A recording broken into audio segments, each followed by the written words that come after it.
Welcome to another video tutorial from 2dgameartguru.com. Today I'm working in Affinity Designer to create a woodcut print look by using 3 layers with unique colors and adding them via multiply to be stacked on top of each other.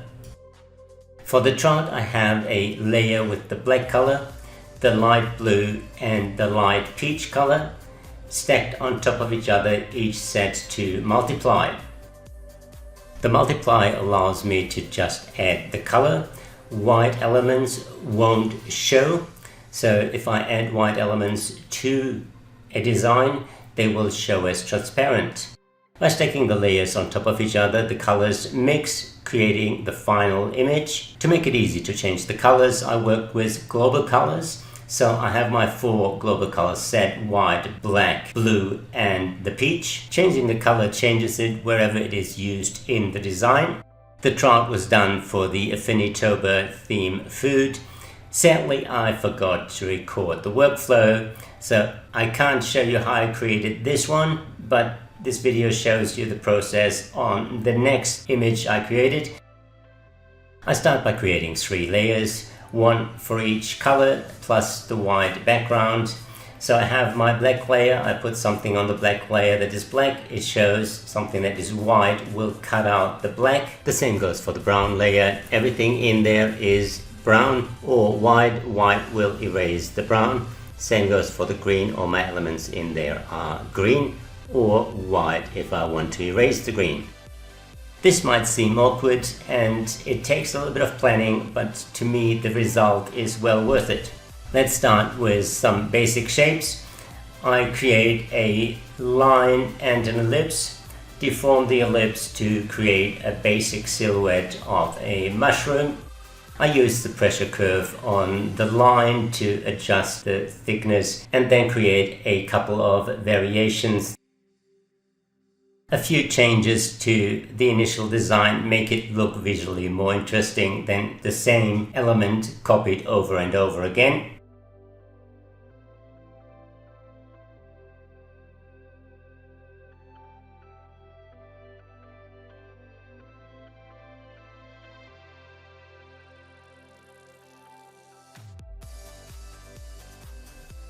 I start arranging the mushrooms and adding a few more by just duplicating what I have, scaling them and changing the placement slightly to make it look less repetitive.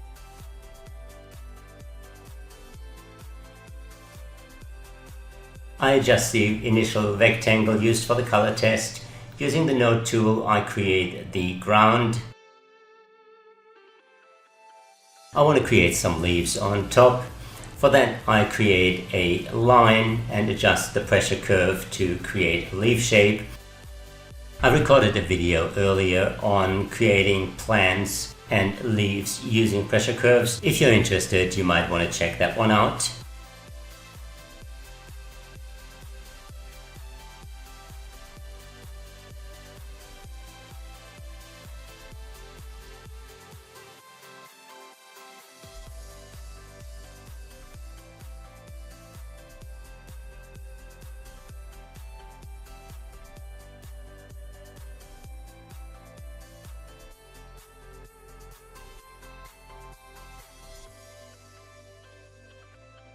Once I'm happy with the pressure curve and the look of the leaf, I duplicate it, create variations and then start placing it in a way that makes it look like they are on a branch.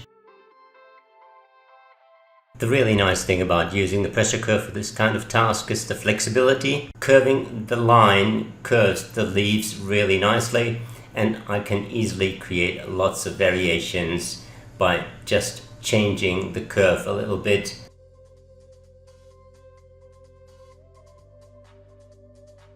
I use the pen tool to create the branch and again use the pressure curve to taper that line a little bit.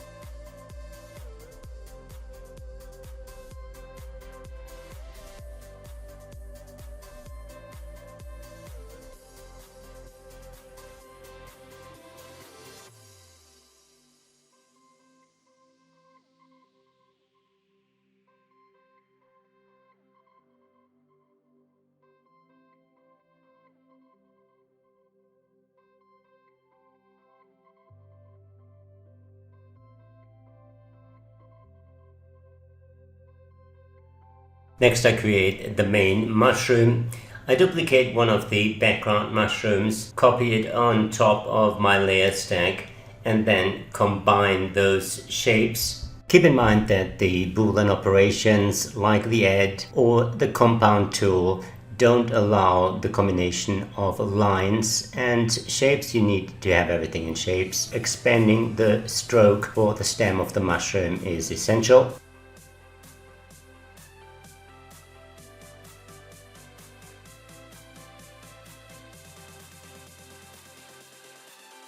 So far it's been pretty straightforward, working on the black layer with silhouettes and the main shapes. Now it's time to add the first color.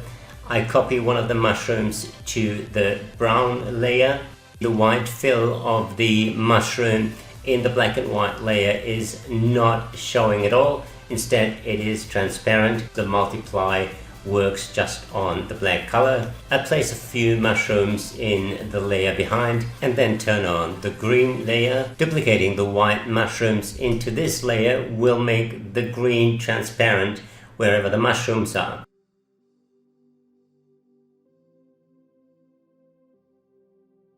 I duplicate the leaves into the brown layer. They show through the white mushrooms, so if I copy the mushrooms on top of that, they will be cut out of my brown layer, and then the green has the same effect. The white mushrooms are cut out of the green. This way the white background becomes visible again.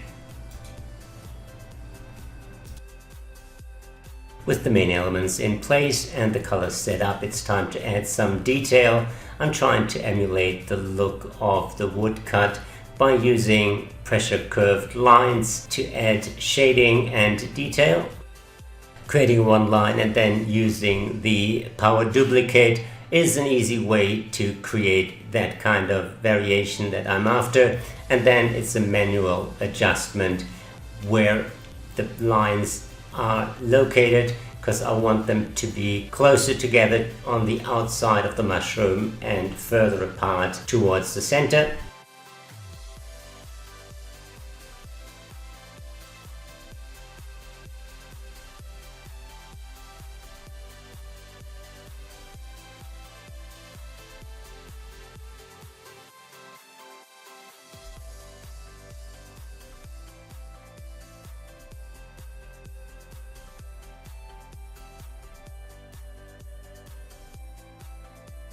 I don't like the look of these lines, they are just too similar, so I go in with the node tool and trim them, creating an additional node and deleting the end node.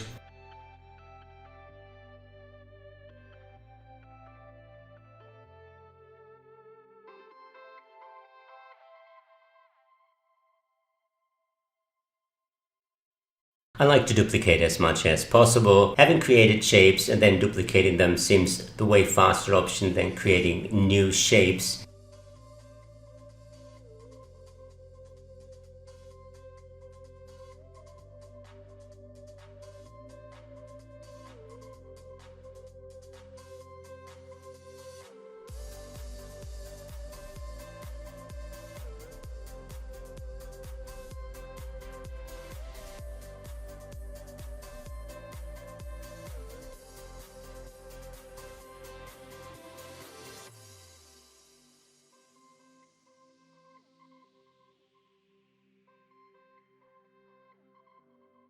Just like the shading lines before, they are very similar, so I'm trimming those as well, giving them slightly different lengths and creating additional depths at the same time. I repeat the process on the larger mushroom, again using the node tool, adding an additional node and deleting the end node.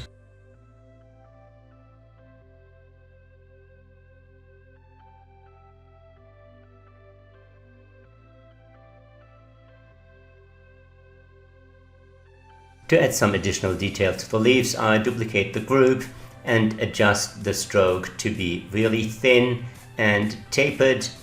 That way this line just runs through the center of the initial leaf line, giving it the look of a vein in the center of the leaf. Coloring it white means it gets erased from the black line below.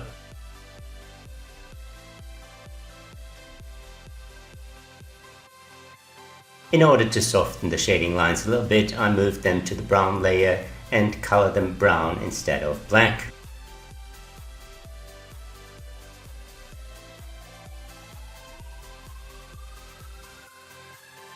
Using the pen tool, I add some shading shapes in the green layer to give the mushroom additional depth. I go in with the node tool afterwards and curve the parts that I want curved.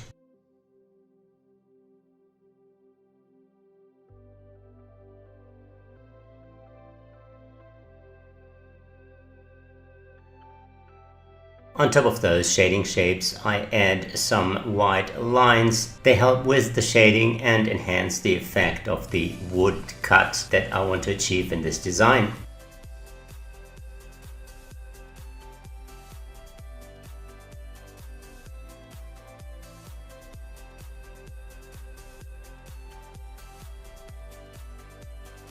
When working with the node tool on multiple lines, it's helpful to turn the transform mode on. That way you can scale, rotate and skew multiple lines at once.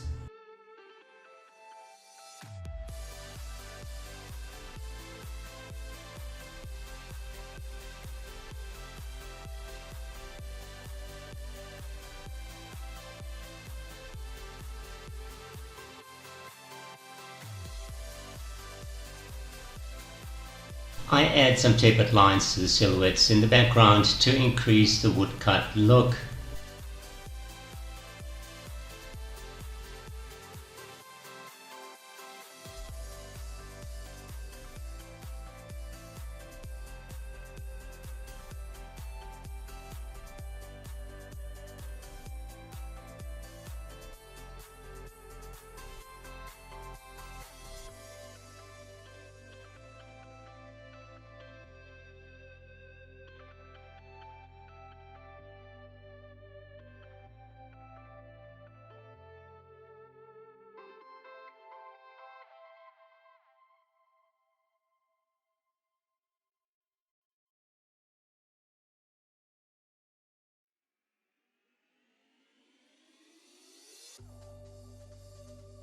Once created, I can duplicate them, modify them slightly and use them in other places.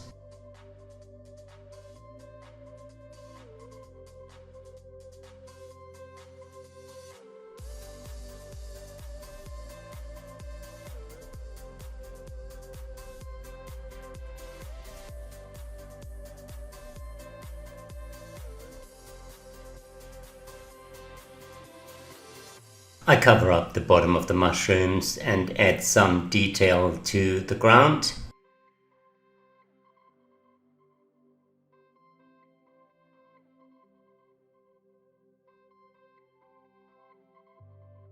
Again, I use simple lines with a tapered stroke using a simple pressure curve.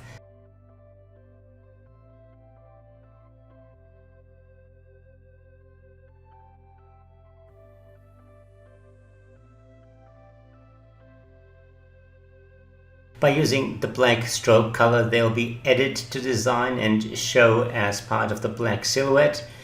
Changing the color to white will erase them from the black layer and show the green underneath. So I can use similar lines in white to get the green to show behind the black.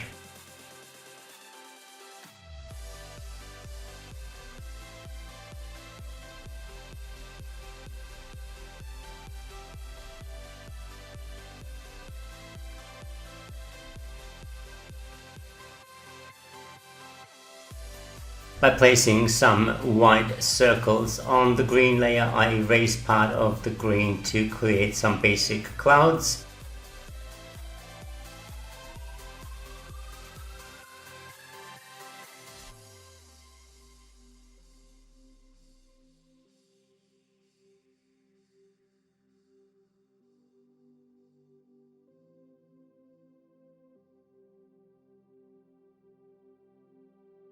By adding tapered green lines on top, I create the cut effect that I'm after.